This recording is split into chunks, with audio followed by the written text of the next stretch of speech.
पता है किसी को वेक्टर के बारे में कि वेक्टर क्या चीज है? एनीवन? क्या होता है भाई vector? Sir, vector is a quantity which has magnitude and direction both. Yes, up to 9th class तुम लोगों ने ये चीज पढ़ी हुई है कि वेक्टर जो होता है वो एक क्वांटिटी होता है, फिजिकल क्वांटिटी, जिसके पास मैग्नीट्यूड भी है और डायरेक्शन भी है। और ये डेफिनेशन सही है, गलत नहीं है, बट इट इज इनकम्प्लीट। पर उस टाइम पे तुम्हारे लिए डेफिनेशन काफ़ी थी, दैट इज़ वाई तुमको ये बताई गई। ओके, तो वेक्टर में देखो, ये बात तुमने सही बोली कि मैग्नीट्यूड एंड डायरेक्शन होता है। ओके, अच्छा, वेक्टर्स जो होते हैं वो स्पेशल फिजिकल क्वांटिटीज होती हैं, और उन स्पेस के बाद मैग्नीट्यूड डायरेक्शन होता है, ये हम जानते हैं, ठीक है। पर एक और चीज है जो, these are physical quantities having magnitude and direction both. अच्छा, वेक्टर्स को ऐड कैसे किया जाता है, क्या ये तुम जानते हो अभी तक? बोलो भाई, वेक्टर्स को ऐड कैसे करते हैं, क्या तुम ये जानते हो? नहीं, अभी नो हम, सर। तुम ये नहीं जानते होगे, नहीं जानते हो, सही बात है, अभी अभी हम सीखेंगे। और इस चैप्टर का यूज करने के बाद ही हम मोशन इन 2 डायमेंशन पे जा सकते हैं। तो मोशन 1 डायमेंशन हमारा हो गया है। तुमने नोटिस किया होगा कि मैंने लास्ट पार्ट छोड़ दिया है, दैट इज रिलेटिव मोशन, ठीक है, रिलेटिव मोशन। अच्छा, आगे बढ़ने से पहले एक चीज जो मैं बताना चाहूंगा सबको, जो हमारा चैप्टर नंबर एनसीईआरटी में तुमने देखा होगा चैप्टर, ये मोशन इन 1 डायमेंशन, देखा किसी लोगों ने? सॉल्व करने की कोशिश की उसको, एनसीईआरटी के चैप्टर को? क्यों भाई? Yes, sir. Yes sir. हाँ, तो Yes, क्वेश्चन sir. हो रहे थे कि दिक्कत आ रही थी? हो रहे थे सर, हो रहे थे सर। हो रहे हो थे रहे थे सर. आप? हाँ, देखो तुम्हें मैं एक आध चीज में और बताता हूँ कि हम कहाँ पे क्या क्या पढ़ चुके हैं। देखो, मैंने फिजिकल वर्ल्ड पहले तुम्हें थोड़ा और बताया था, वो ऐसे ज़्यादा इंपॉर्टेंट नहीं है एग्जाम के पॉइंट ऑफ व्यू से। मैंने यूनिट डायमेंशन स्किप किया है, यूनिट डायमेंशन तुम्हें नहीं बताया है। एक्चुअली इसका कारण है, मैं बताऊंगा, पर थोड़ा सा मोशन हो जाए, ये थोड़ा सा बोरिंग चैप्टर है और तुम्हें मजा कम आएगा इसमें, पर फिर भी हमको करना तो है इसको, कंपटीशन के हिसाब से भी ज़्यादा इंपॉर्टेंट। नीट में कुछ कुछ क्वेश्चन आते हैं इसके, बट काफ़ी आसान चैप्टर है ये, ठीक है। तो इससे पहले हमने कहा कि हम सर आप कुछ अच्छा चैप्टर करते लैग हैं। हो रहा है। हाँ बोलो, लैग हो रहा सर है? आपकी वॉइस लैग हो रही है। Yes sir. वॉइस लैग हो रही है? एक्चुअली आज जो ब्रॉडबैंड है वो चल नहीं रहा है, मोबाइल से चलाना पड़ा है, नेटवर्क का बड़ा इशू है, ये जब से बारिश स्टार्ट हुई है, नेटवर्क का। हेलो, अब आ रही है आवाज़? Yes hello. सर। कभी कभी सर लैग हो जाती है, बाकी फिर आ जाती है। तो देखो, मैं बात कर रहा था कि चैप्टर 2 हमने स्किप किया है, हम चैप्टर 3 पढ़ रहे हैं बेसिकली डिटेल में कंपटीशन के पॉइंट ऑफ व्यू से। तो चैप्टर 3 में हमने देखो डिस्प्लेसमेंट, डिस्टेंस, ये सारी बातें देखी। फिर हमने ये प्रूफ्स जो है, अच्छा एवरेज वेलोसिटी क्या होता है, एवरेज स्पीड क्या होता है, ये देखो यहाँ पे लिखा हुआ है, वो सारी चीज़ें। फिर ग्राफ्स भी हमने डिटेल में डिस्कस की ऑफ कोर्स। और अब जैसे कि जो जो भी एग्जांपल्स हैं, ऑल दीज एग्जांपल्स, एग्जाम्पल 3.1, ये सबको करना है, सब लोग ट्राई करेंगे इसको। नेक्स्ट टाइम पे मैं पूछूंगा कि तुम लोगों ने किया नहीं किया, ठीक है। और फिर इंस्टेंटेनियस वेलोसिटी को डिफाइन किया, बताया था, इसी को dx बाई dt बोलते हैं, जब इंटरवल बहुत छोटा होता है। ये सारी चीज़ हम कर चुके हैं। फिर देखो स्लोप वाला बताया था कि देखो दो इंटरवल है, देखो क्या कर रहे हैं यहाँ पे, इंटरवल को छोटा करते जा रहे हैं, तो जो सेकेंड है वो टेंजेंट बनते जा रहा है। समझ में आ रहा है सबको? हाँ या ना? Yes sir. है ना? और वही हमारा Yes, डिफ्रेंशिएशन sir. होता है। तो डिफ्रेंशिएशन वाली बात समझा रहे हैं, देखो ये उतना लंबा वो सब टेबल बना के यही है, इसमें ज़्यादा टेंशन नहीं लेने की है, बस डिफ्रेंशिएशन को समझाने की कोशिश है कि डिफ्रेंशिएशन कैसा होता है, और वो हम समझ गए तो दैट इज इनफ। उससे ज़्यादा तुम्हें ना बोर्ड में चाहिए ना कंपटीशन में चाहिए। तो एग्जाम्पल 3.2 वंस अगेन इसको भी ट्राई करना है सब लोगों को भाई, आसान एग्जाम्पल है, हमने तो बहुत सारे क्वेश्चन इससे टफ टफ किए हैं, तो इसको इजीली कर सकते हैं सब लोग। फिर ऐसे ही एवरेज एक्सीलरेशन को डिफाइन किया पहले, ए बार का मीनिंग क्या है, average, delta we upon delta T, तो ये हम जानते हैं। फिर उसके बाद देखो इसमें भी इंस्टेंटेनियस एक्सीलरेशन डिफाइन किया, अगेन वही D V by D T हो गया। ये सब कुछ हम पढ़ चुके हैं, बस मैं बता रहा हूँ कि हम कहाँ पढ़ चुके हैं, क्या बाकी है। अब देखो इसमें देखो, ये ए ग्राफ जो है, ये कॉनकेव अपवर्ड से या कॉनकेव डाउनवर्ड है? ए वाला ग्राफ कॉन्केव अपवर्ड्स है या कॉन्केव डाउनवर्ड है? Concave upwards. कॉन्केव अपवर्ड है। अच्छा, तो कॉन्केव अपवर्ड में स्लोप बढ़ती है घटती है? कॉन्केव अपवर्ड में स्लोप बढ़ती है या घटती है? लिखवाया था इंक्रीज होती है सर। इंक्रीज होती है, तो इसका मतलब इसकी स्लोप इंक्रीज हो रही होगी। और एक्स ग्राफ की स्लोप क्या देती है? वेलोसिटी। वेलोसिटी। इसका मतलब वेलोसिटी इंक्रीज हो रही है, और वेलोसिटी इंक्रीज हो रही है मतलब एक्सेलरेशन पॉजिटिव है नेगेटिव है? पॉजिटिव। पॉजिटिव। आई होप सबको समझ में आ गया होगा। ऐसे इधर कॉन्केव डाउनवर्ड है मतलब स्लोप डिक्रीज हो रही है, स्लोप वेलोसिटी है, वेलोसिटी डिक्रीज हो रही है मतलब एक्सेलरेशन नेगेटिव है। इसमें स्ट्रेट लाइन है, स्ट्रेट लाइन में स्लोप कांस्टेंट होती है और वेलोसिटी कांस्टेंट है मतलब एक्सेलरेशन जीरो है। तो ये सारे ग्राफ किस केस में कैसा बनेगा ये सब हमने बहुत डिटेल में अच्छे से डिस्कस किए हैं, तो यहाँ पे भी दिए हुए ये सब, ठीक है। कुछ भी नहीं समझ में आया कभी भी तो वापस पूछ सकते हो बेटा। फिर ये प्रूफ्स हैं, ये प्रूफ मैंने कराए थे तुमको इक्वेशंस ऑफ मोशन के, ग्राफिकल से और दोनों मेथड से, हाँ या ना? Yes sir. ठीक है, तो ये प्रूफ हमने तुम्हें कराए हैं, और प्रूफ के बाद इक्वेशंस ऑफ मोशन जो है उसको हमने प्रूफ किया कि कितनी इक्वेशंस ऑफ मोशन है, ये सारी चीजें हमने डिस्कस की। और आगे देखोगे तुम, ये देखो एक और एग्जांपल आया। इस एग्जांपल में बेटा देखो क्या है, इक्वेशंस ऑफ मोशन को प्रूव करना है कैलकुलस को यूज करके, मतलब डिफरेंशिएशन एंड इंटीग्रेशन को यूज करके। ये भी बताया था हाँ या ना? भाई ये कराया है नहीं कराया है? हाँ, अरे हाँ ना तो बोल लो।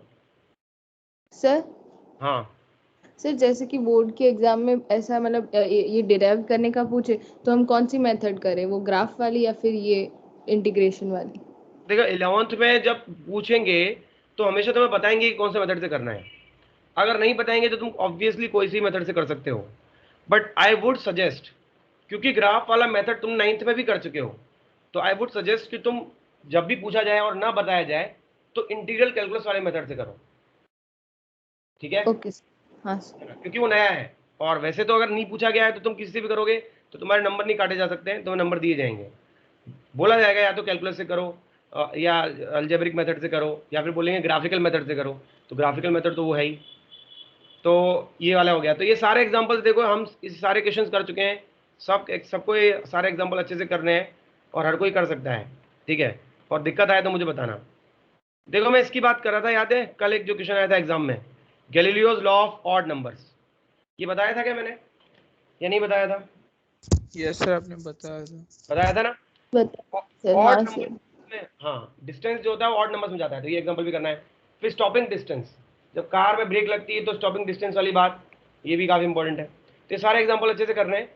अब मैं ये सब क्यों बता रहा हूँ तुम्हें, फाइनली ये बता रहा हूँ, रिलेटिव वेलोसिटी मैंने तुम्हें नहीं कराया है, लास्ट टॉपिक इस चैप्टर में।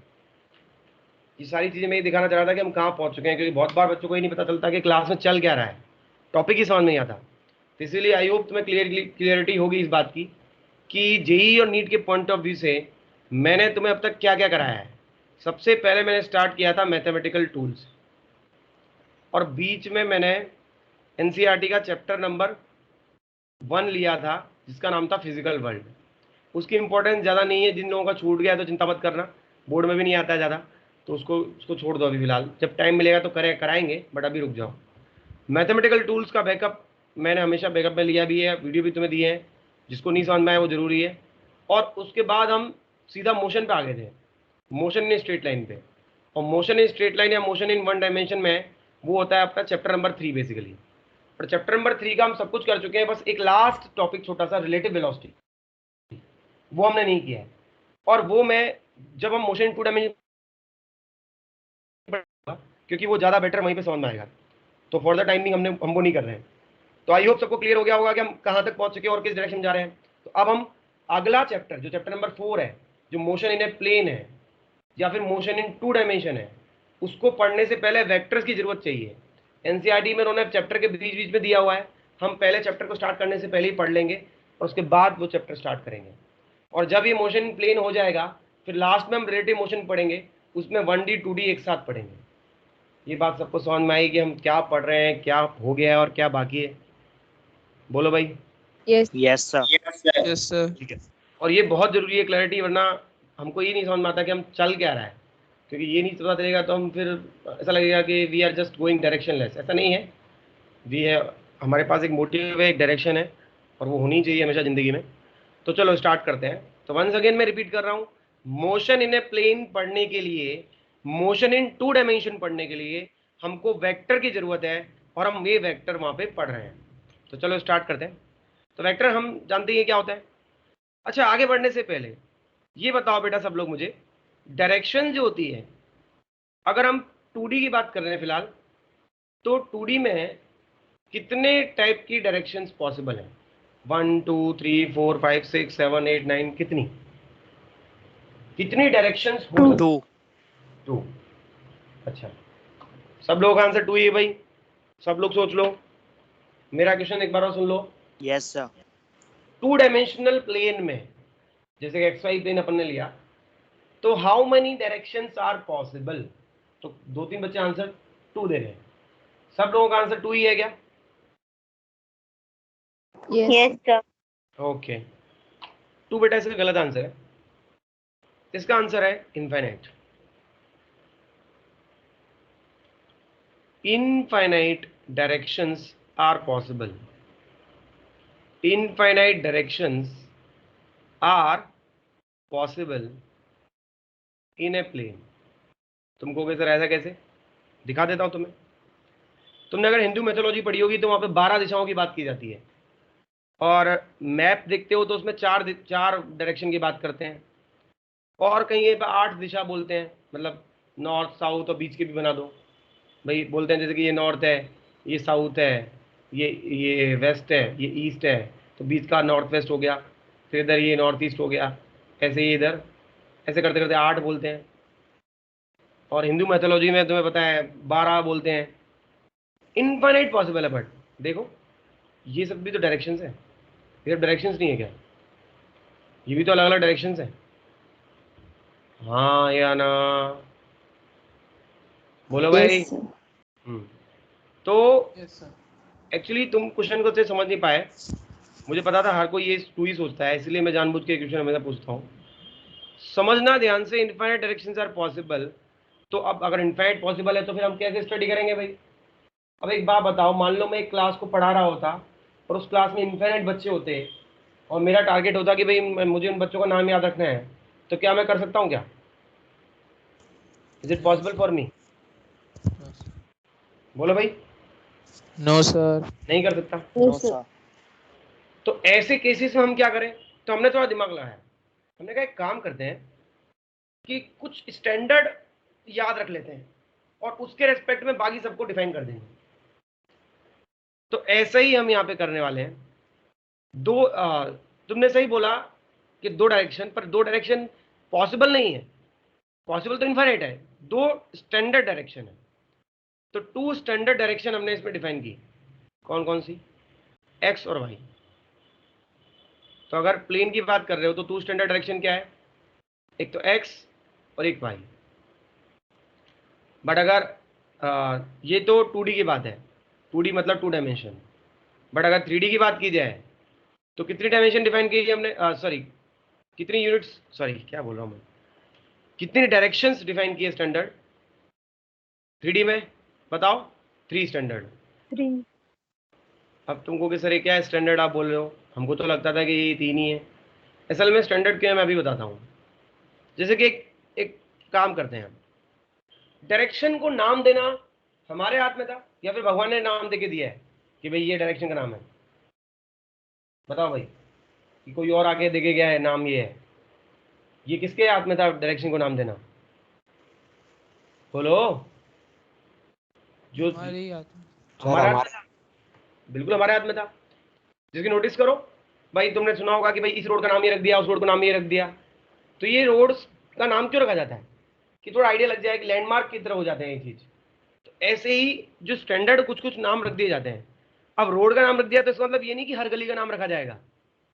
हर गली का नाम रखते हैं क्या?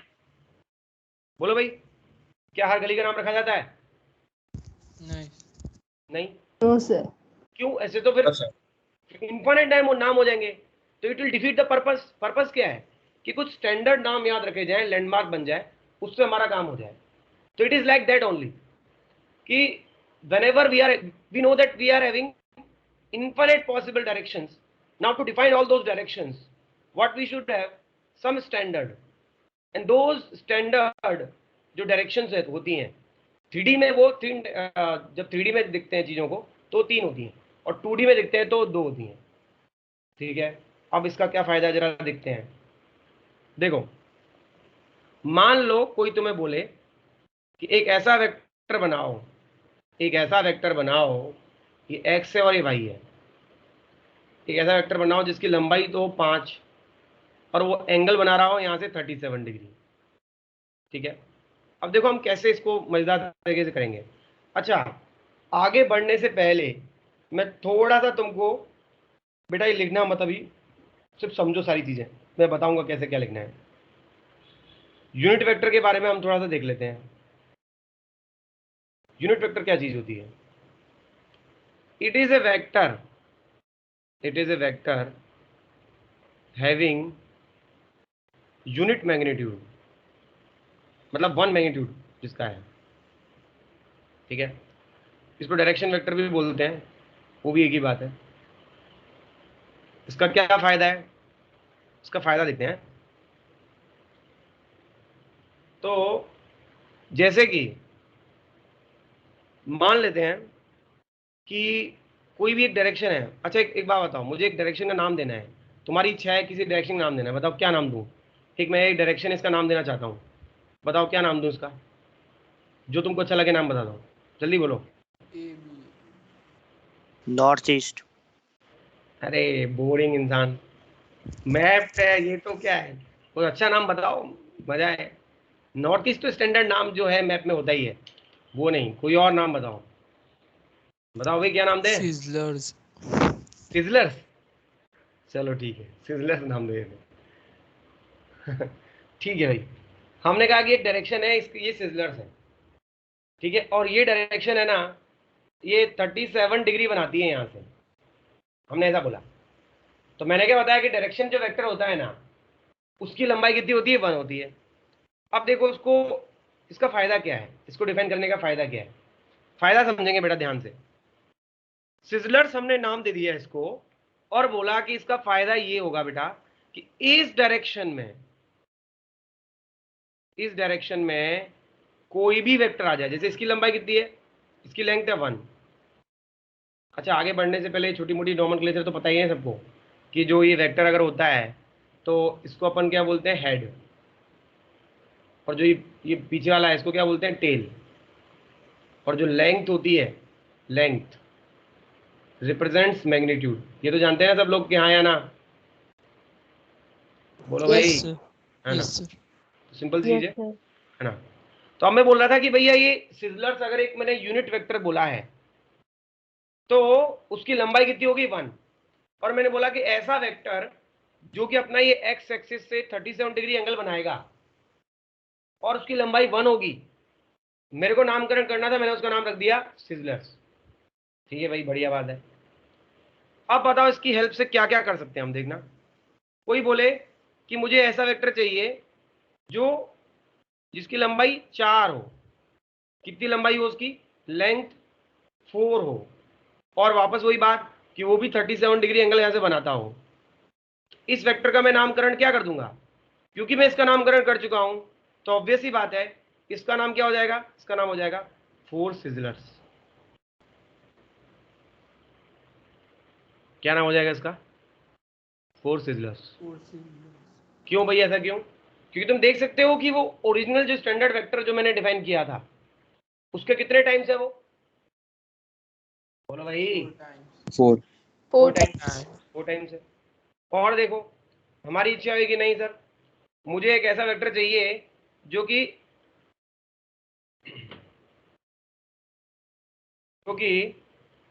जो अपनी ये डायरेक्शन है वो तो उसी डायरेक्शन में पर उल्टा हो। ऐसा, ये 37 डिग्री है, उससे उल्टा है, और लंबाई है उसकी 3। तो इसका क्या नाम दूंगा बताओ जरा मैं? -3 सिजलर। -3 सिजलर्स। वेरी गुड, सही बात है। और देखो, और कोई मान लो हमने बोला कि नहीं एक वेक्टर हो जो क्या हो, इसी डायरेक्शन में है बट उसकी लंबाई है हाफ, और एंगल क्या है 37 डिग्री, वही डायरेक्शन तभी तो वही है। तो इसका क्या नाम दूंगा बताओ मैं, बोलो। 0.5 सिजलर्स। 0.5 0.5 सिजलर्स या हाफ सिजलर्स। तो तुम देख सकते हो कि एक डायरेक्शन के एक वेक्टर का नामकरण करने से उस डायरेक्शन के सारे लंबे छोटे पतले मोटे सब तरह के वेक्टर्स हम डिफाइन कर सकते हैं, हाँ या ना, बोलो भाई। यस यस कहने का मतलब क्या कि यूनिट वेक्टर इतने काम की चीज है, ये कम से कम एक डायरेक्शन की पूरा काम खत्म कर देता है अपना। ऐसे तो इनफाइनाइट वेक्टर्स पॉसिबल है, तो कम से कम एक डायरेक्शन को तो निभा लिया इसने, पर फिर भी अभी काफी दिक्कत है अभी भी। कैसे दिक्कत है, क्योंकि डायरेक्शंस भी तो इनफाइनाइट है, तो चलो उसके लिए भी देखेंगे। अच्छा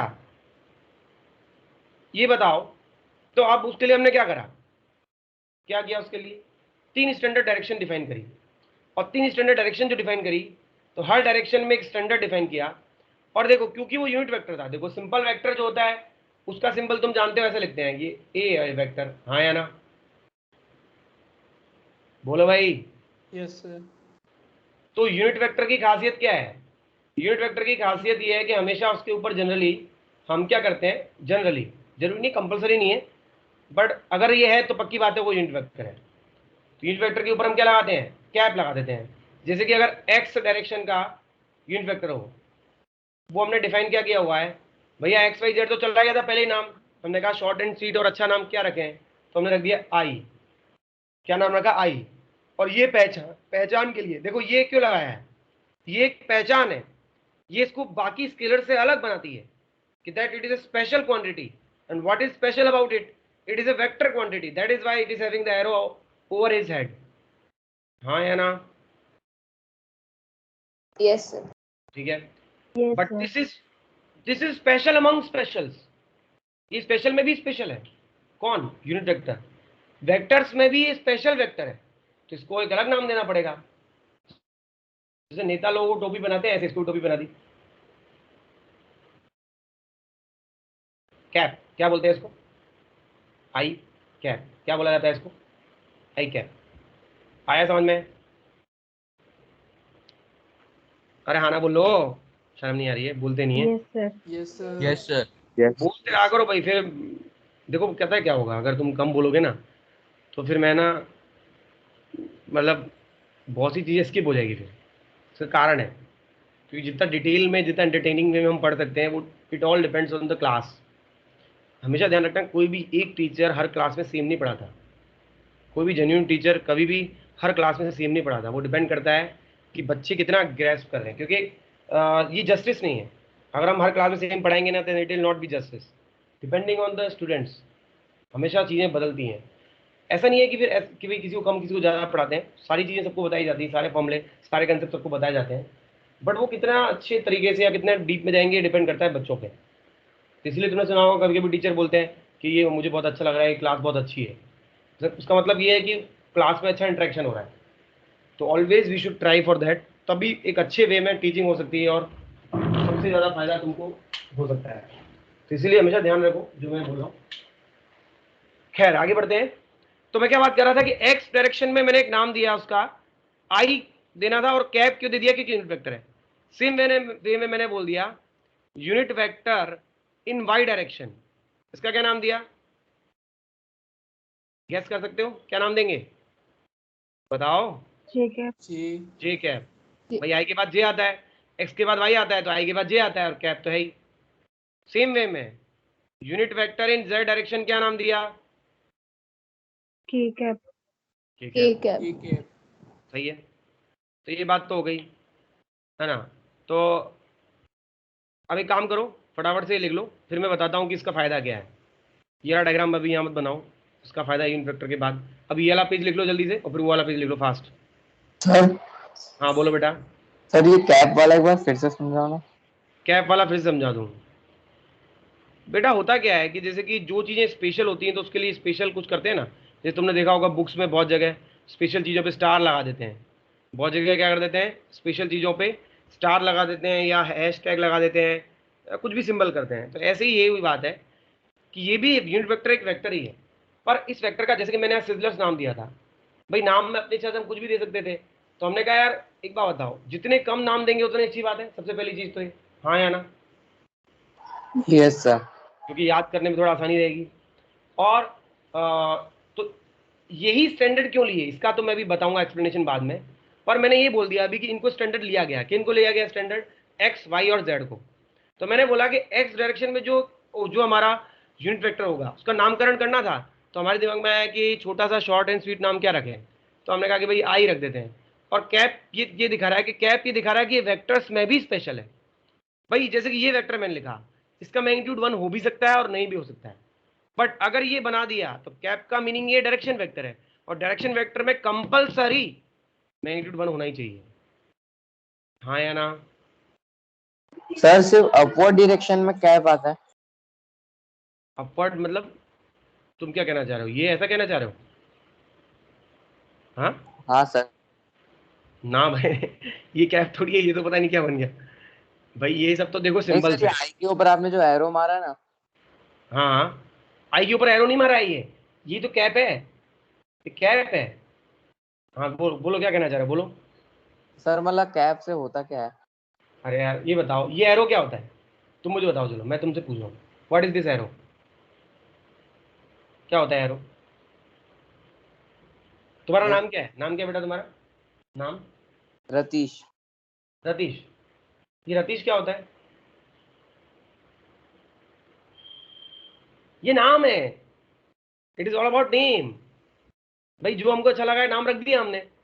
ये समझो कि ये चीज क्या है। भाई ये एरो क्या रिप्रेजेंट करता है? ये एरो ये रिप्रेजेंट करता है कि ये क्वांटिटी स्केलर नहीं है, वेक्टर है।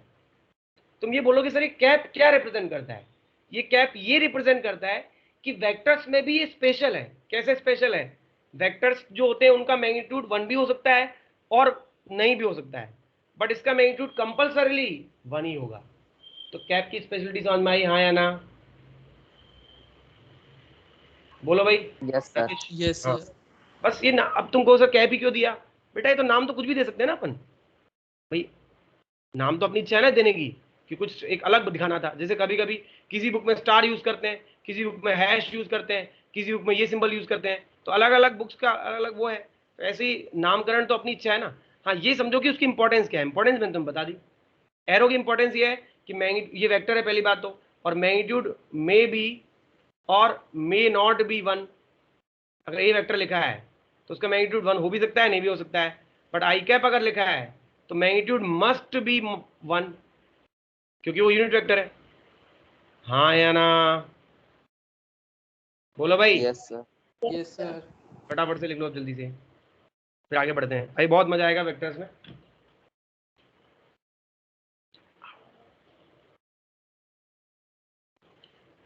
जल्दी लिखना फास्ट।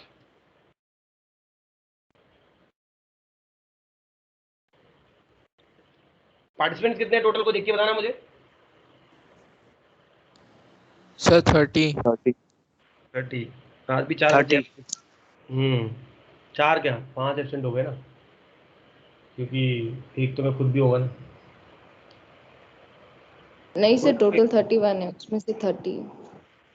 ना बेटा टोटल अभी इंक्रीज हुए हैं, 34 है अभी राइट नाउ,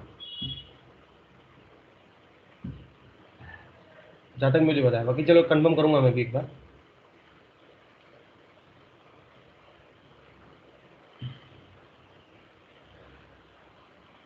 बाकी रियली आई एम हैप्पी, तुम लोगों ने काफ़ी अच्छा पेपर में परफॉर्म किया।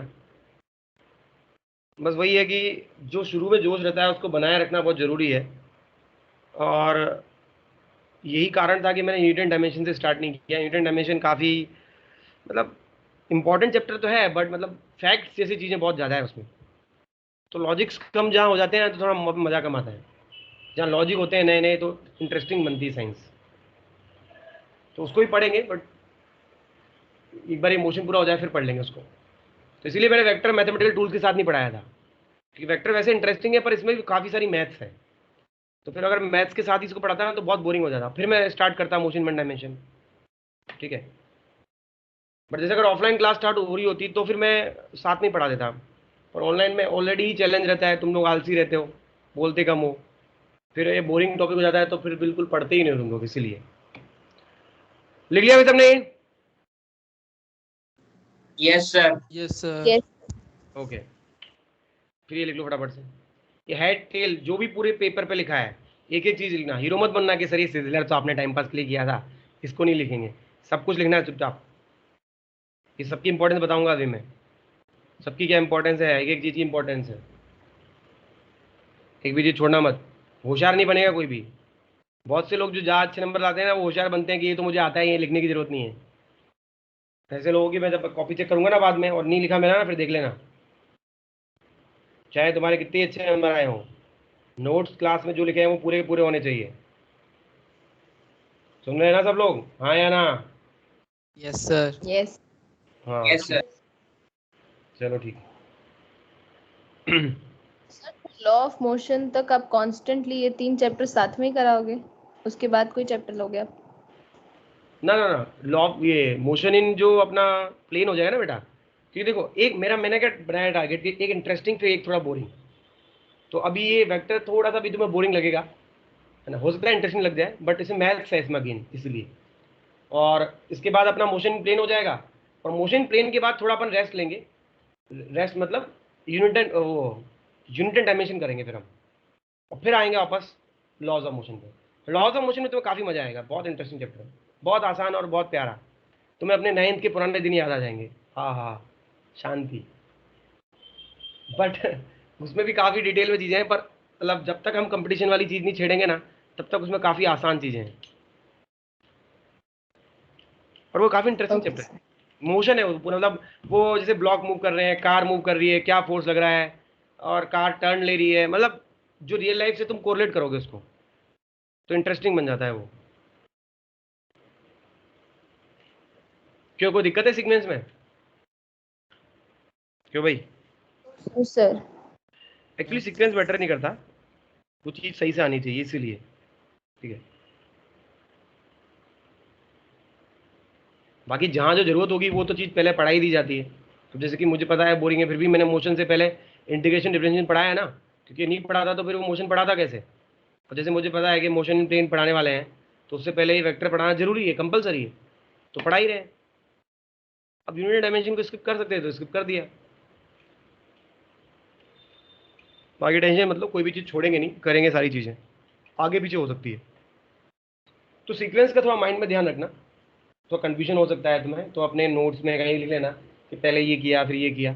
फिर भी दिक्कत आए तो मुझे कॉल करके मैसेज करके पूछना, मैं बस समझा दूंगा तुम्हें। सीक्वेंस की क्लैरिटी बहुत जरूरी है। लिख लिया सबने? Yes, sir. Yes sir. Yes, sir. Okay, तो चलो आगे बढ़ते हैं। अब जो इतनी देर से मैं बातें कर रहा था कि भाई standard vector standard vector standard vector, उसका इंपॉर्टेंस समझते हैं कि क्यों स्टैंडर्ड है। जैसे कि अगर हम सिजलर्स की बात करते हैं, मान लो मैंने बोला कि convert 5 sizzlers into standard vectors. अब जैसे सिजलर तो मैंने अपने मन से ले लिया था, हाँ या ना? बोलो भाई, Sir. है ना? अब सिजलर्स तो मैंने अपने मन से ले लिया, तो फिर अब ऐसे थोड़ी है, अब तो हर कोई भी कुछ भी अपने मन से ले लेगा। तुम बोलोगे कि मैं तो नए नए नाम रख दूंगा, तो फिर कैसे पढ़ाई होगी, फिर स्टडी कैसे करेंगे, फिर ये कैसे चेक करेंगे कौन सा आंसर सही है कौन सा आंसर गलत है। तो स्टैंडर्ड में कन्वर्ट करना जरूरी है, और स्टैंडर्ड हमने पता है IJK होता है, तो इसको IJK में कन्वर्ट करना है। अभी 2D है तो IJ में करना है बस। तो देखो जैसे कि 5 सिजलर्स कैसा होगा, ऐसा होगा, उसकी लंबाई 5 इधर होगी और 37 डिग्री होगा, हाँ या ना? Yes, बोलो। sir. 37 कंपलसरी है? अरे नहीं, एक एग्जांपल लिया है मैंने, ये कोई भी एग्जांपल ले सकते हो ना, कंपलसरी स्टैंडर्ड है।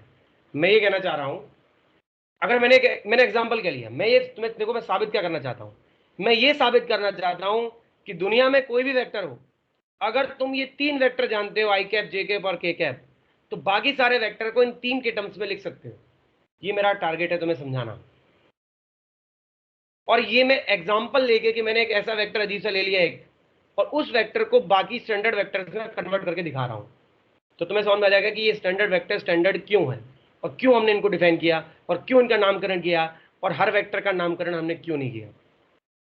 समझ में आ रहा है हम क्या कहना, मैं क्या करना चाह रहा हूँ? बोलो भाई। अरे हाँ ना यस बोलो। सर। हाँ, ठीक है, मैं बता रहा हूँ, हाना नहीं बोलोगे ना तुम्हारा बहुत नुकसान है, देख लो, मैं बार बार वार्निंग नहीं दूंगा, हाना बोलते रहा करो, आलसी नहीं, आलसपना नहीं चलेगा। देखो सर, तो ये अब इसको भी साइड में रख देते हैं। एक राइट एंगल ट्रायंगल है अपना, ये 5 लंबाई है, हाइपोटेन्यूज है।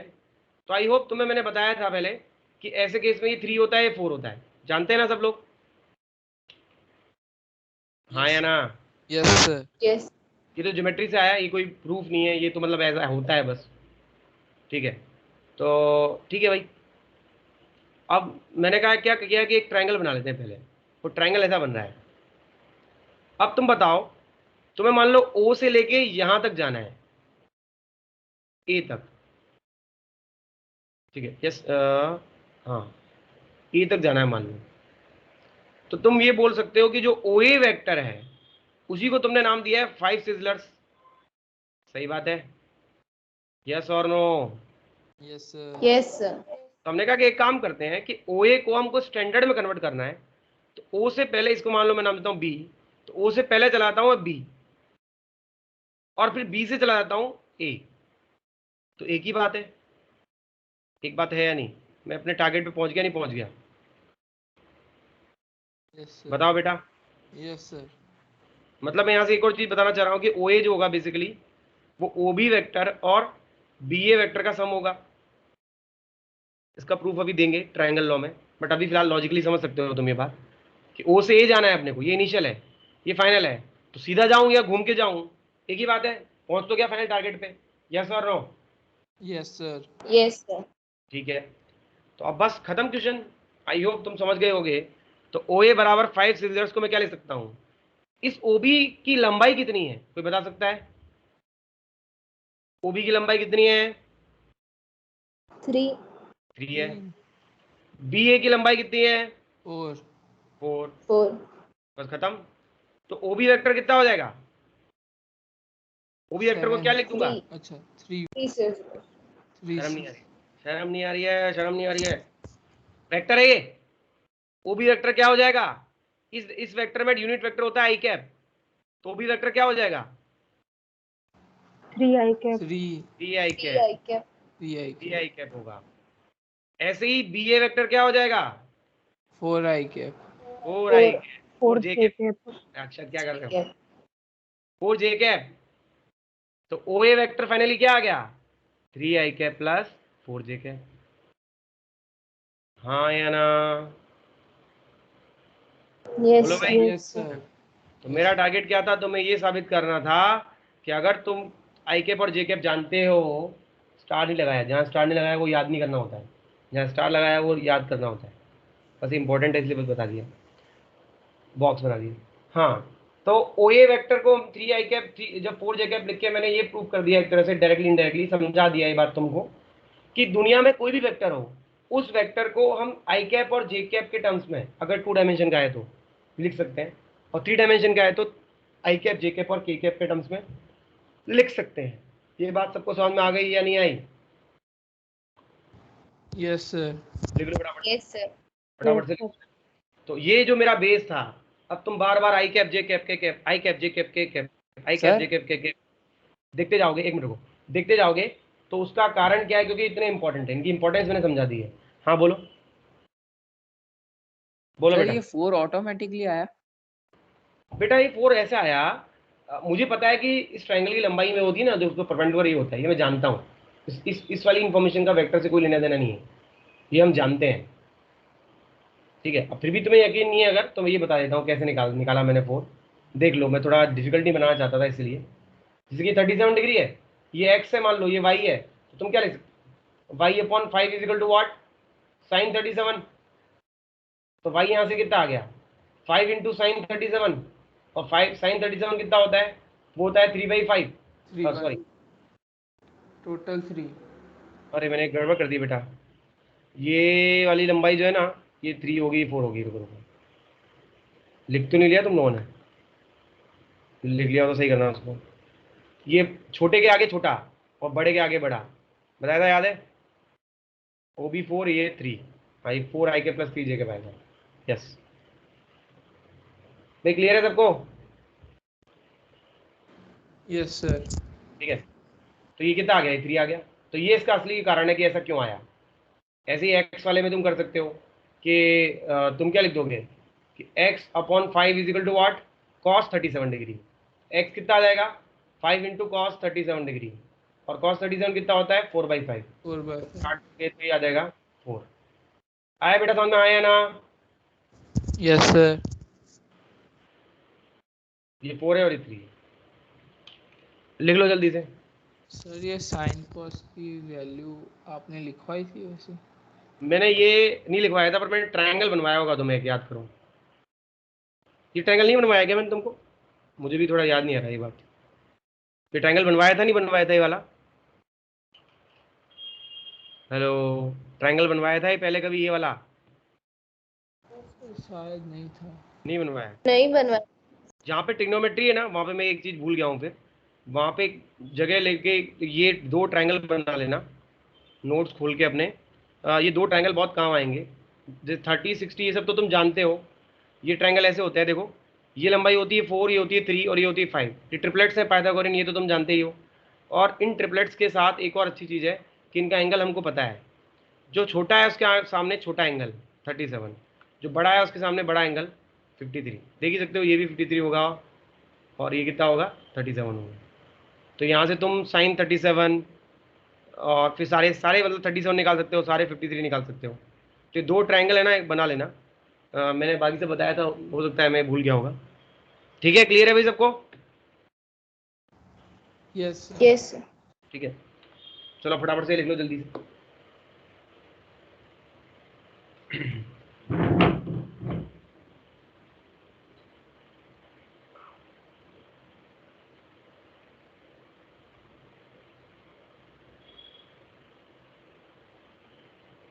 सब लोगों के नोट्स तो कंप्लीट है ना भाई? कोई ऐसा तो नहीं है इसके नोट्स कंप्लीट नहीं है? सर मेरे थोड़े बहुत बाकी है। अक्षत तुम्हारे? हाँ सर, बीच बीच में थोड़ा बहुत बाकी है। क्यों, क्या हो गया? क्लास में लिखा नहीं था तुमने? नहीं सर, रह गया था थोड़ा बहुत तो। तो अभी जल्दी जल्दी खत्म कर लो बेटा। हाँ सर। और हाँ, इस हफ्ते का सिलेबस नहीं बताया ना मैंने तुमको? इस वीक नहीं, अच्छा इस वीक तुम्हारा पेपर नहीं है, सॉरी। इस वीक 12th का पेपर है। ओके ओके, तुम्हारा पेपर तो अभी हुआ है। हाँ, नेक्स्ट वीक तक अपना क्या मोशन इन प्लेन भी हो जाएगा। तो नेक्स्ट वीक अपना मोशन इन प्लेन आएगा। नेक्स्ट वीक अभी से बता रहा हूँ। जो हमारा चैप्टर नंबर आई थिंक कौन सा है, 1 2 3 4 है। सर हाँ बोलो। सर आप ये सब कौन सी बुक से पढ़ा रहे हो? बेटा हर चीज़ बुक से ही हो जाएगी तो फिर टीचर का क्या मतलब है? ये बुक से नहीं पढ़ा रहा बेटा मैं। बट अगर तुम चाहते हो कि मैं कहाँ से रेफर कर रहा हूँ, ये जो हम इतने सालों से पढ़ा रहे हैं और जो हमको लगता है, जो हमने 4-5 बुक पढ़ी है, अलग अलग बहुत सारी बुक्स पढ़ी है, और जो हमारा प्रीवियस एक्सपीरियंस है कि बच्चों को कोई चीज़ कैसे सिखानी है, ये उस चीज़ से पढ़ा रहे हैं।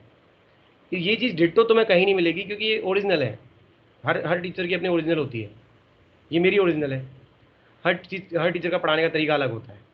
But if you still think कि सर हमको एक सीक्वेंस चाहिए, तो मैंने तुम्हें पहले बताया था, तुम बुक ले सकते हो डीसी पांडे, नीट के लिए भी और जेई के लिए भी।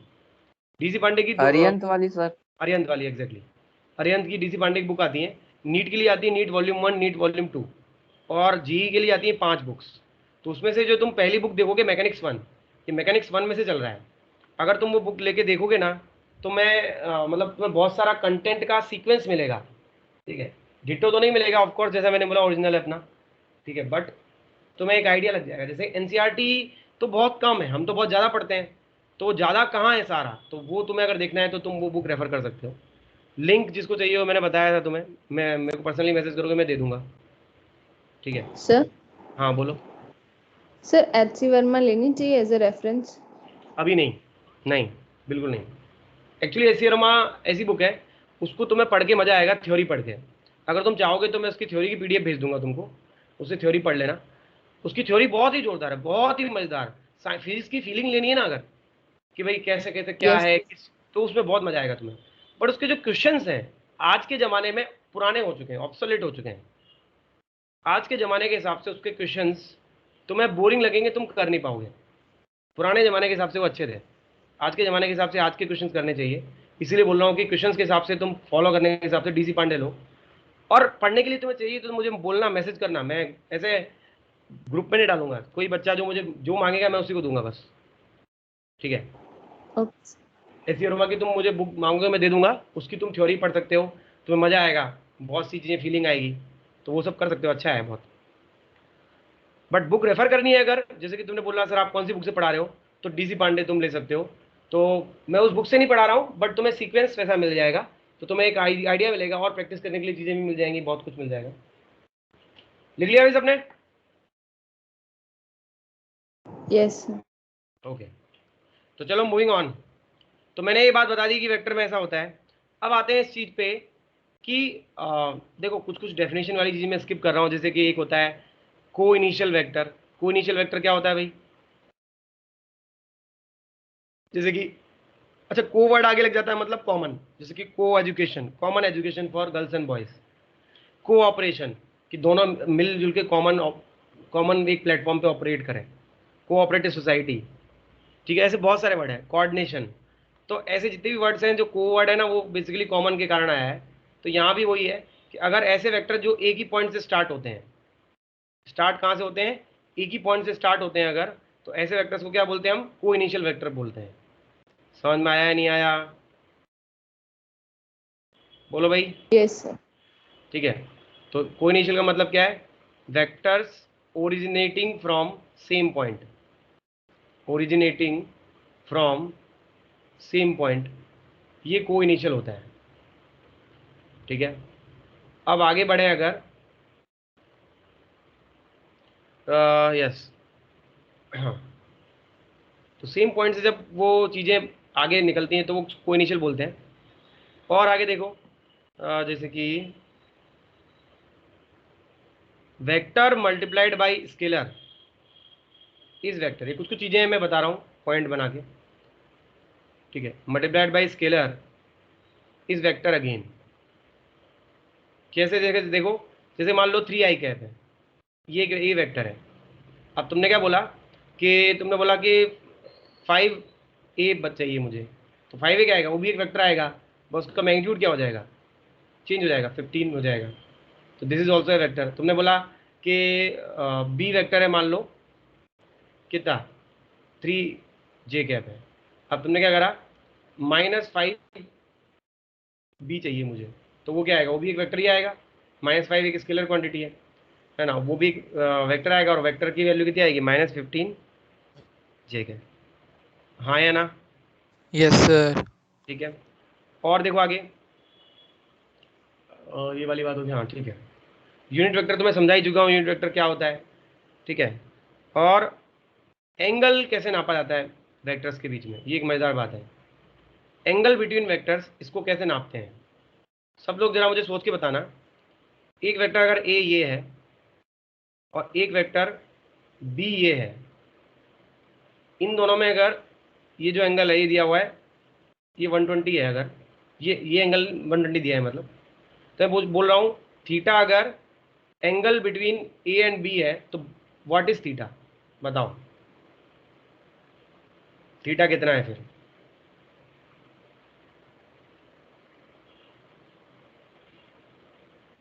Sixty degree. 60 डिग्री। सब लोग 60 ही बोल रहे हैं।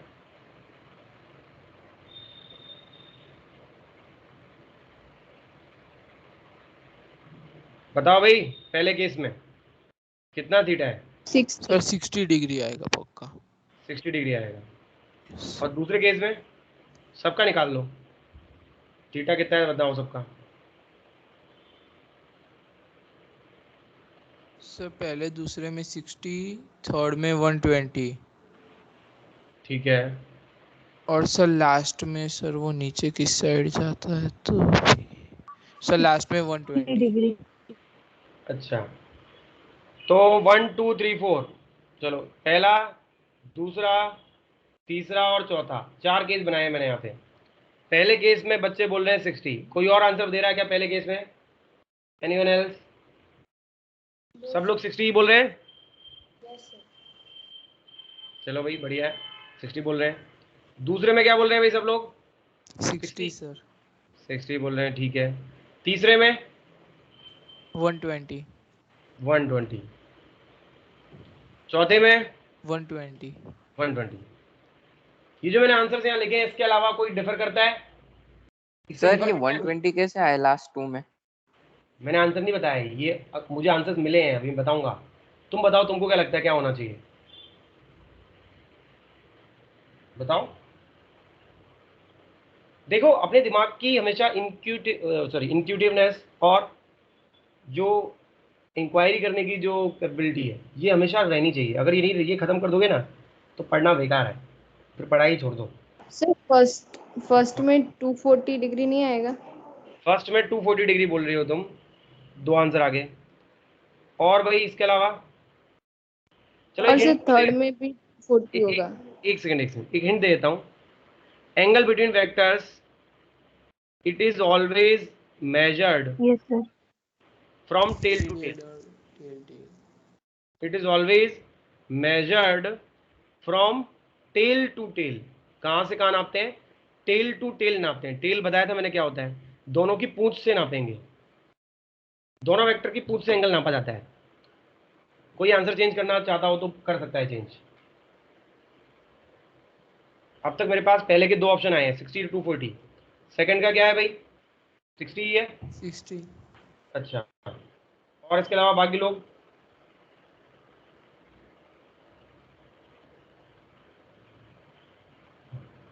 और बताओ। चलो करते हैं, कोई और आंसर? देखो पहले का आंसर 60 सही है, ठीक है, और दूसरे का आंसर 60 सही है। देखो कैसे, मैंने क्या बोला, टेल टू टेल नापा जाता है वेक्टर में एंगल हमेशा। तो इस वेक्टर को मैं आगे खिसका दूं अगर ए वाले को, तो ये भी ए बन जाएगा।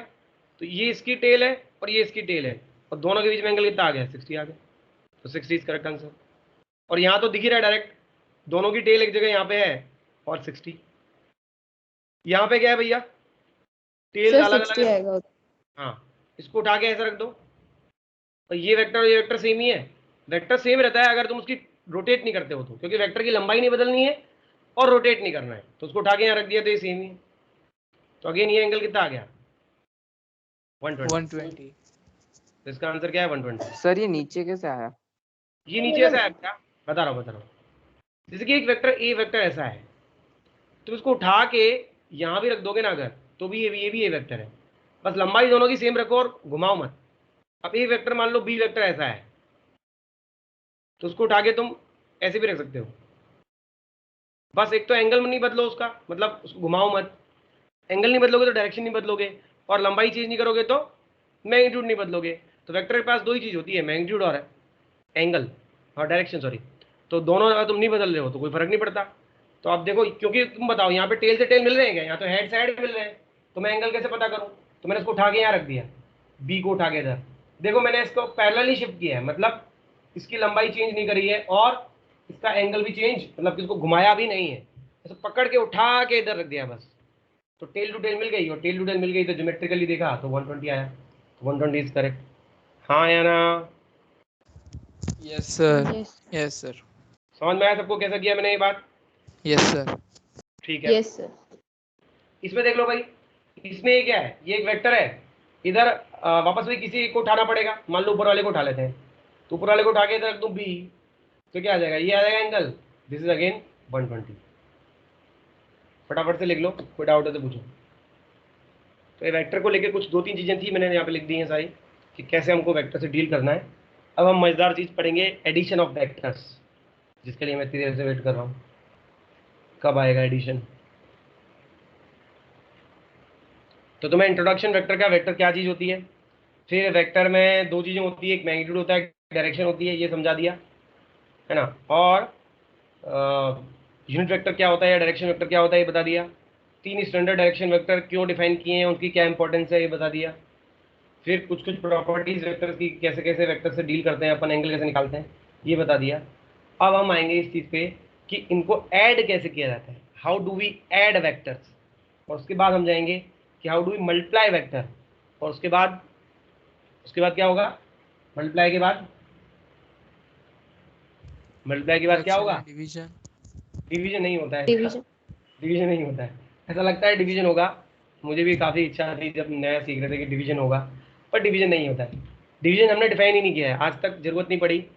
और क्योंकि देखो जो इंसान बहुत आलसी इंसान, मतलब इंसान एज ए रेस बहुत आलसी है सच में। तुम्हें ऐसा लगता है ऐसा कोई इंसान नहीं है जो आलसी नहीं है, हर कोई अपने आप को फाइट करता है और काम करता है, कोई भी काम करना नहीं चाहता है नीचे से लेके ऊपर तक। वो एक अलग बात है, उनमें जुनून होता है तो वो उनको फाइट करके करना पड़ता है काम, पर इंसान बहुत आलसी है। तो हम लोग भी बहुत आलसी हैं, हमने वेक्टर्स का एडिशन डिफाइन किया, सब्ट्रैक्शन डिफाइन किया, मल्टीप्लिकेशन डिफाइन किया, डिवीजन डिफाइन नहीं किया कि जरूरत नहीं थी। जरूरत होती तो कर देते, कुछ नया रूल बना देते, कुछ कर देते, बट जरूरत नहीं थी तो नहीं करा। और मल्टीप्लिकेशन दो दो तरीके से डिफाइन किया, मल्टीप्लिकेशन एक तरीके से डिफाइन नहीं किया, पढ़ेंगे हम। एक डॉट प्रोडक्ट होता है, एक क्रॉस प्रोडक्ट होता है, एक को स्केलर प्रोडक्ट बोलते हैं, एक को वेक्टर प्रोडक्ट बोलते हैं। तो वो सारी बातें हैं, जैसी जरूरत पड़ती है हमको मैथ्स की, वैसे वैसे हम मैथ्स के रूल्स बनाते जाते हैं। मैथ्स क्या है, एक सेट ऑफ रूल्स ही तो है, मैथ्स एक रूल्स ही तो है सारे के, ये होता है तो ये करना है, ये होता है तो ये करना है। भाई हमने बता दिया कि 2 + 3 5 है तो 5 है, 5 + 3 8 है तो 8 है। उसके हिसाब से फिर हाँ बेसिक रूल्स पे फिर आगे की चीजें एक्सप्लेन हो जाती हैं। तो जैसे वेक्टर्स में रूल्स डिफाइन करने थे तो हमने प्रोडक्ट के तो किए पर डिवीजन के नहीं किए, क्योंकि जरूरत नहीं थी। हो सकता है आगे फ्यूचर में जब तुम लोग बड़े हो तब शायद डिफाइन हो जाए, जरूरत पड़ जाए। लिख लो तो बता देना भाई, लिख लिया? Yes sir. ओके चलो आगे बढ़ते हैं। Yes now vector addition. अच्छा वेक्टर एडिशन से पहले एक चीज तो तुम जानते ही हो, एक चीज कहीं लिख लेना कि ए बराबर मॉड एक ई कैप, ऐसा लिखते हैं। This is what complete vector. What is this mod a? Mod a को क्या बोलते हैं? Magnitude. What is a cap? Unit vector और डायरेक्शन वेक्टर। क्लियर है सबको? कोई भी वेक्टर का रिप्रेजेंटेशन ऐसे होता सर है। ये मॉड का क्या यूज होता है? मॉड का क्या यूज होता है? मॉड बेटा तुम ये जानते हो, आई होप पता होगा तुम्हें, मॉड्यूलस। मॉड मतलब होता है मॉड्यूलस। मॉड क्या करता है, ये एक ऐसा फंक्शन है, ये एक ऐसा डब्बा है, फंक्शन एक डब्बा होता है, इसके अंदर तुम कुछ भी डालो, बाहर क्या बनाता है, ये पॉजिटिव वैल्यू देता है। तुम अंदर पॉजिटिव डालोगे या नेगेटिव डालोगे, कुछ भी डालोगे अंदर, बाहर ये पॉजिटिव ही देगा। जैसे कि तुम बोलो अगर मॉड टू क्या होगा, सिंपल 2। मॉड -3 तो क्या होगा 3। मॉड +5 तो क्या होगा 5। मॉड -5 क्या होगा 5। मतलब अल्टीमेटली ये क्या करता है, हमेशा बाहर आउटपुट क्या देता है, आउटपुट इज ऑलवेज पॉजिटिव। और जहाँ पे भी अपने को ये काम करना होता है कि भैया पॉजिटिव क्वांटिटी ही लेनी है, तो उस केस में क्या यूज़ करते हैं हम, मॉड यूज़ करते हैं। पता चला? Yes sir. अब देखो मॉड ए क्या है, मैग्नीट्यूड है। मैग्नीट्यूड तुम बताओ किससे रिप्रेजेंट करते हैं हम, डिस्टेंस से। और डिस्टेंस क्या होती है, हमेशा पॉजिटिव रहती है। ये किससे रिप्रेजेंट की जाती है, sorry length of the vector से। और लेंथ ऑफ द वेक्टर क्या होता है, हमेशा पॉजिटिव रहता है नेगेटिव रहता है, बताओ? लेंथ तो हमेशा पॉजिटिव रहेगी ना भाई, हाँ या ना? Yes sir. It is always positive. क्योंकि ये ऑलवेज पॉजिटिव है, इसीलिए अब जब ऑलवेज पॉजिटिव है तो हमको बताना था ये बात, तो उसको दिखाए कैसे है कि ये बात हमेशा पॉजिटिव है, तो हमने आगे लगा दिया मॉड। तो यहाँ जहाँ भी जिंदगी में आगे भी कभी भी ऐसे करना पड़ेगा कि पॉजिटिव क्वांटिटी है तो वहाँ मॉड लगा जाएगा। एक और एग्जाम्पल बताऊँ इसका, चलो एक और एग्जाम्पल देखो। जैसे कि मान लो मैंने लिखा कि x² = 4, तो x की वैल्यू क्या है बताओ जरा,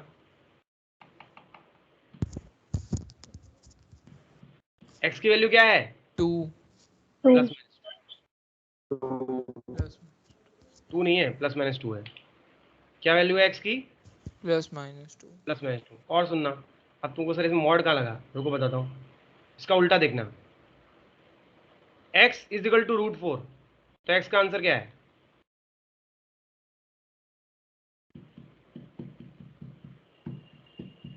क्या है बताओ? फिर y लिख दो इधर। क्या हुआ, क्या आंसर आएगा? अरे जल्दी बोलो। 2 आएगा। इसको मैं mod 2 भी लिख सकता हूँ, क्योंकि रूट के बाहर जो चीज आती है हमेशा वो पॉजिटिव रहती है। जैसे कि अगर तुम्हारे सामने आंसर आया कि y इज इक्वल टू कुछ रूट एक्स स्क्वायर है, तो इसको सॉल्व करते तुम पता क्या लिखोगे, y is equal to mod X. इसका मतलब क्या है? इसका मतलब ये है कि x, अब तुम्हारी आदत क्या होगी, तुम ये करोगे कि y is equal to X लिख दोगे, यही करोगे ना तुम। ये गलत है, ये सही है। बताओ y is equal to X लिखने में क्या गलती है, कोई बता सकता है? बड़े हो गए, छोटी छोटी चीजें सीखो। बताओ भाई। y की वैल्यू सर x की वैल्यू सर प्लस माइनस में है और y की प्रॉपर पॉजिटिव। हाँ एग्जैक्टली। अगर मैंने देखो y is equal to root of X square का आंसर सॉल्व करके y is equal to X लिख दिया, तो इसमें गलती है। क्या गलती है? x तो पॉजिटिव नेगेटिव दोनों हो सकता है, बट y क्योंकि वो रूट के बाहर आ रहा है, वो 100% गारंटी है कि वो पॉजिटिव ही होना चाहिए। तो अब ऐसा जब हो जाता है तो ये हम कैसे इंश्योर करें कि वो पॉजिटिव रहे? तो ऐसा जहां पे भी काम आता है कि जिसको हमेशा पॉजिटिव रखना है, तो आगे क्या लगा देते हैं, मॉड। तो तुम देख लो आपस से मैंने मॉड का यूज कर दिया नहीं कर दिया मॉड का यूज? हाँ या ना? Yes sir. ठीक है। Yes, sir. तो ऐसे ही वेक्टर्स में भी हमको पता है कि वेक्टर्स की लंबाई हमेशा पॉजिटिव रहती है। That is why again I have used mod, ये मैग्नीट्यूड है इसका। ठीक है, लिख लो जल्दी से। अब देखो वही बात है, अब मैं ये सब चीज तुम नहीं पूछते तो मैं इसको स्किप कर देता। तो ये एक्चुअली जो हम जितना ज़्यादा क्लैरिटी रखते हैं माइंड में, उतनी नई नई चीज़ें सीखते हैं, और उस हिसाब से हमें स्लोली स्लोली बहुत कुछ सीखने को मिलता है। अब जैसे कि इस गाने से तुम ये सीख गए होगे मॉडुलस क्या चीज़ है, उसके क्या इंपॉर्टेंस है, आगे भी ये काम आएगा। तो जो मॉड है मैग्नीट्यूड, वो बस हमेशा पॉजिटिव करने का काम आता है। लिख लो, बता देना भाई, जल्दी करो भाई। नेक्स्ट क्लास कितनी बजे है बेटा? 9 बजे है या फिर 8:45 है? सर 9 o'clock का शेड्यूल है। 9 o'clock। हाँ तो ठीक है, फिर 5-7 मिनट में एक्स्ट्रा लूँगा ना। ले लूँ ना कि नहीं लूँ?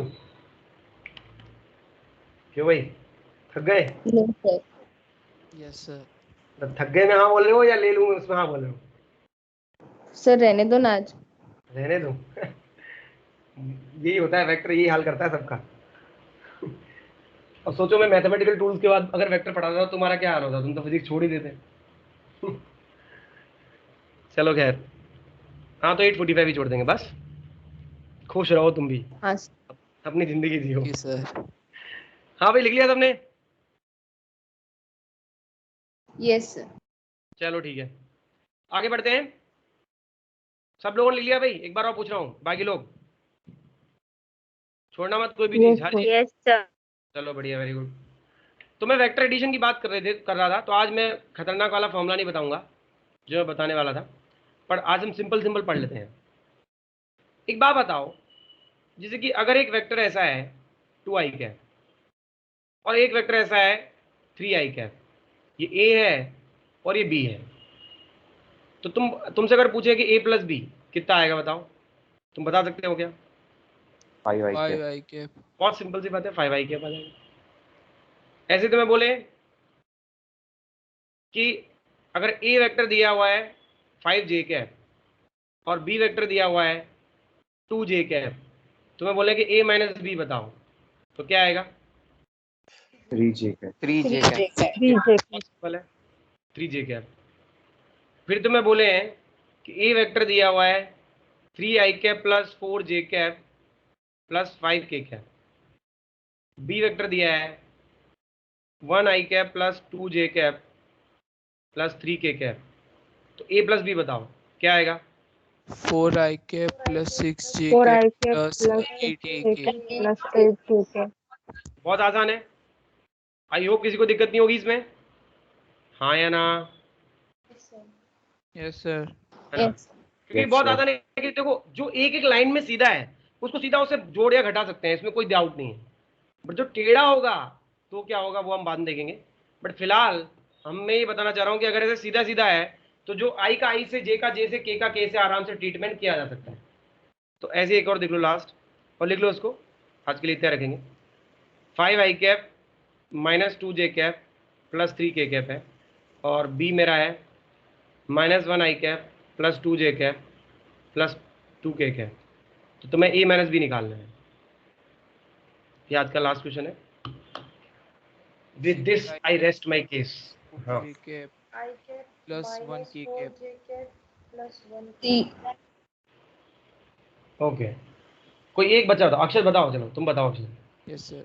6 I cap hmm minus 4 J cap hmm plus 1 K cap. सब लोग यही आंसर दे रहे हैं कि कोई और अलग आंसर दे रहा है? यही है सर। सिंपल है, बस लिख लो फटाफट से। तो आज हमने वेक्टर्स का इंट्रोडक्शन तुमसे करा दिया है। वेक्टर्स क्या होता है, वेक्टर्स की कैसे डिफाइन करते हैं, वेक्टर्स की स्टैंडर्ड वेक्टर्स क्या क्या है, यूनिट वेक्टर क्या होता है, वेक्टर्स आपस में कैसे डील करते हैं, उनमें एंगल कैसे निकालते हैं, ये सारी चीज़ें हमने कुछ कुछ देखी। अब बचा है एडिशन और प्रोडक्ट, इसमें भी थोड़ा टाइम लगेगा, तो तैयार है ना। ये बोरिंग जरूर लग रहा है बेटा, पर बहुत मज़ेदार चीज़ है, और बहुत इससे भी इम्पोर्टेंट बात, ये काफ़ी कंपलसरी है। इसका ये क्यों मज़ेदार है ये बात तुम्हें अभी फील नहीं होगी, पर जब हम बहुत अच्छे अच्छे क्वेश्चन इससे करेंगे चुटकियों में, तब तुम्हें समझ में आएगा कि वेक्टर कितना इंपॉर्टेंट है। जो मिसाइल्स होती है, मिसाइल्स को कैसे पता चलता है कि भाई कहाँ पे गिरना है, वो उनको वेक्टर्स बताता है। मिसाइल दो तरह की होती हैं, guided missile, non guided missile. वैसे तो और भी बहुत सारे टाइप्स हैं, बैलिस्टिक, नॉन बैलिस्टिक, और भी बहुत कुछ है। बट अल्टीमेटली मैं ये कहना चाह रहा हूँ, जो वेक्टर्स हैं कि किस पोजीशन पे गिरना है मिसाइल को, वो वेक्टर्स ही बताते हैं। कि पूरा मैप देखो, एक तो होता है कि हाइट, और एक होता है कि किस जगह पे। तो हाइट तो हो गया ग्राउंड पे मान लो, तो वो एक्स वाई कोऑर्डिनेट हो गया लेटस से, सॉरी जो नीचे ग्राउंड पे मैप है तो वो हो गया एक्स वाई कोऑर्डिनेट। फिर जिसको लैटिट्यूड लॉन्गिट्यूड से डिफाइन कर देंगे अपन। पूरे मैप को अपन ने ऐसे काट रखा है, पता ही है तुम्हें, पूरे हिस्सों में डिवाइड कर रखा है, इसमें लैटिट्यूड लॉन्गिट्यूड, ठीक है, वो ज्योग्राफी समझाऊंगा नहीं मैं भी यहाँ पे। और ऊपर हाइट, मान लो मैं चाहूँ कि मिसाइल उतनी हाइट पे भी गिरे, तो 3 वेरिएबल हो गए ना, एक तो लैटिट्यूड हो गया, लॉन्गिट्यूड हो गया, और हाइट हो गया। तो एक्स वाई जेड ये 3 वेरिएबल्स मिसाइल को दे देते हैं, तो वो यहाँ से स्टार्ट होती है और वहाँ पे चली जाती है। तो ये तो मैंने एक एग्जांपल दिया है, ऐसे इनफाइनाइट एग्जांपल्स हैं। That is how much vector important is. तो ये बोरिंग जरूर है, गंदा लगता है, पर इसकी रेस्पेक्ट करो, काफ़ी इंपॉर्टेंट है ये। लिख लिया वैसे आपने? Yes sir. चलो इसी के साथ आज की क्लास यहाँ पे खत्म करते हैं। ओके एवरीवन, इसका कुछ छोटा मोटा होमवर्क मैं तुम्हें बताऊंगा। मैं जो पुरानी तुम्हें एक शीट भेजी थी ना, मैथमेटिकल टूल्स, एक बार और भेज दूंगा ग्रुप में, उसमें से कुछ होमवर्क करेंगे इसका अपन। और तब तक जिन लोगों ने पेपर कंप्लीट नहीं किया, पेपर कंप्लीट कर दो भाई सब लोग। सुनाई दे रहा है सबको? हाँ या ना? Yes sir. Yes, Yes. sir. Yes, sir. Paper में ये सब नहीं चलेगा, पेपर कंप्लीट करो जल्दी से। चलो फिर मिलते हैं नेक्स्ट टाइम पे। Okay everyone, Bye sir. Bye Bye, sir. Bye, sir.